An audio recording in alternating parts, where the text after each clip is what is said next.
What's up everybody, it's Sean here and I'm back today to give you guys a review of the New Balance 990 V4 in this Marblehead and Vintage Indigo colorway. So New Balance has been flooding the market with 990 V3s, and recently it seems like fatigue has been starting to kick in, so it makes sense that the brand is starting to roll out colorways of the 990 V4 instead. So this pair is part of New Balance's Grey Day collection for 2023, and they released for a price of $210 US or $285 here in Canada. The colorway for this shoe, like I mentioned in the beginning, is Marblehead and Vintage Indigo, and the style code for this shoe is U990TA4. So as much love as the V3 receives, honestly the V4 has a bit of a cult following for itself as well.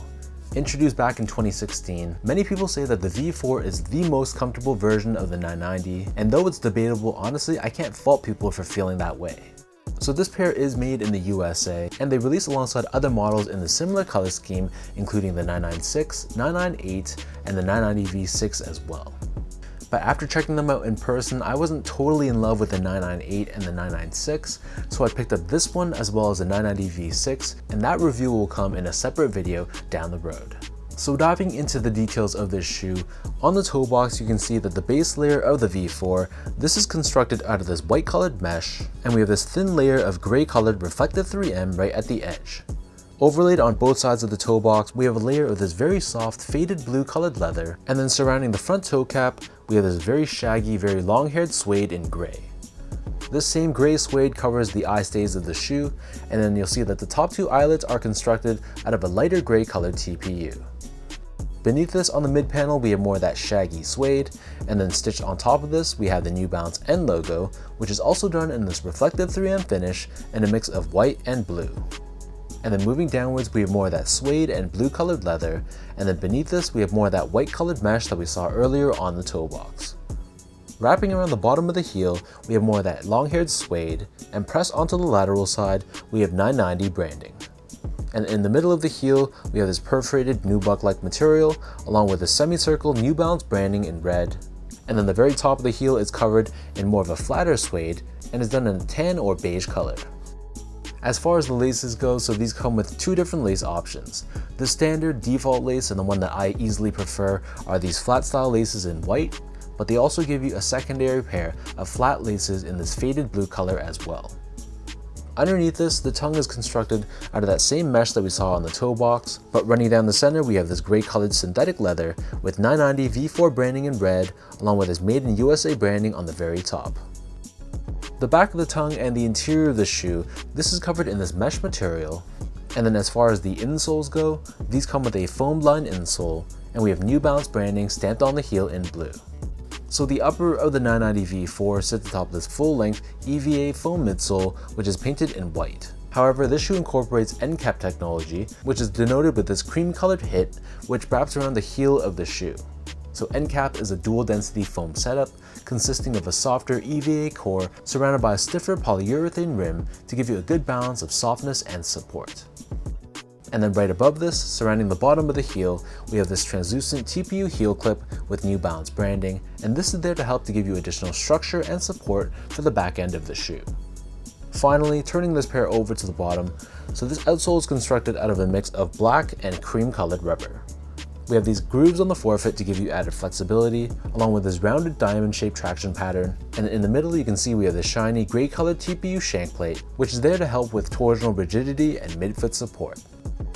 So that breaks down the look and the construction of these V4s, and for those wondering about sizing, my foot measures as a true size 10, slightly on the wider side, and I got these V4s in a size 9.5, which is what I wear in a lot of Made in USA New Balance shoes. So for example, I go a half size down to a 9.5 in other models like the 992, 993, the 990 V3, V5, and V6. And in comparison, I stick true to size or a size 10 in the 990 V2 and the 997 because I find that those two models have a bit more of a narrow toe box. And other models I stick true to size and include the 991, 1500, and the 2002R and 1906R as well. So whatever size you normally wear in Made in USA New Balance shoes, I'd stick with that same size, whether that's true to size or a half size down. Moving on to the comfort of this pair, honestly, the V4 is pretty similar to the V3 in many respects. In fact, I had to try on both the V3 and V4 head to head just to compare them, and I have to say that the V4 feels a bit more slimmed down, it feels a little bit more streamlined and not nearly as chunky underfoot. But even though it feels a bit thinner, I felt like the foam underfoot felt a little bit softer, and I just felt a little bit lower and flatter to the ground as well. But honestly, it's so similar to the V3. I think both shoes are extremely comfortable. This shoe is still going to give you that good balanced feel where you're going to have that step-in comfort as well as a lot of stability. So it's really no surprise that a lot of people say the V4 is their favorite when it comes to comfort for 990s. And I can echo that sentiment. I would definitely wear a shoe like this on vacation, or if I'm going to be on my feet or walking for many hours throughout a day.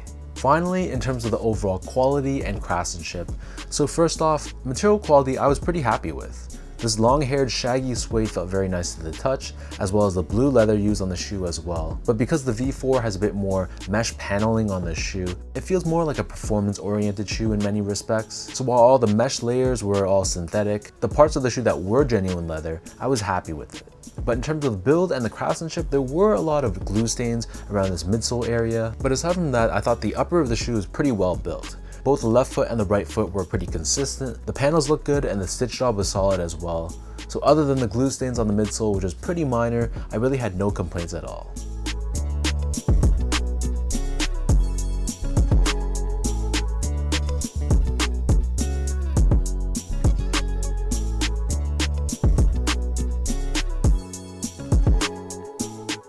So with all that out of the way now, let's toss these on feet. I'll lace them up and I'll show you guys how these look.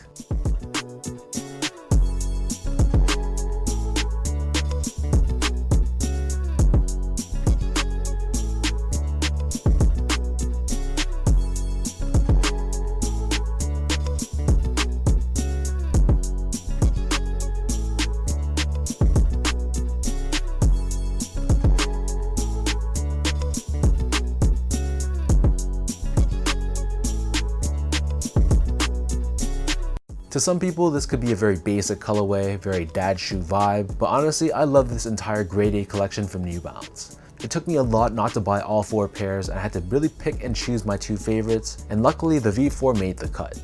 I love the V4 silhouette. I think it looks very sleek, and I'm personally very excited to see New Balance pump out a ton of new colorways for the V4, because we've gotten so spoiled with the V3. I think it's perfect time for a change.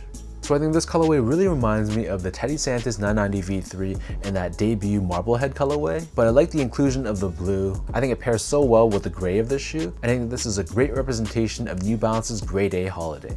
So let me know in the comment section down below what you guys think about this 990 V4 in this Marblehead and vintage Indigo colorway. What are your overall thoughts on this pair? And of the 4 pairs in this pack, did you guys pick up any of them? And if so, leave a comment down below on what you guys picked up. If you guys like this video, be sure to like, comment, and subscribe to my channel if you haven't yet. You can follow me on Instagram at esco8, follow my Twitter account at sean.go, and visit my website at seango.ca.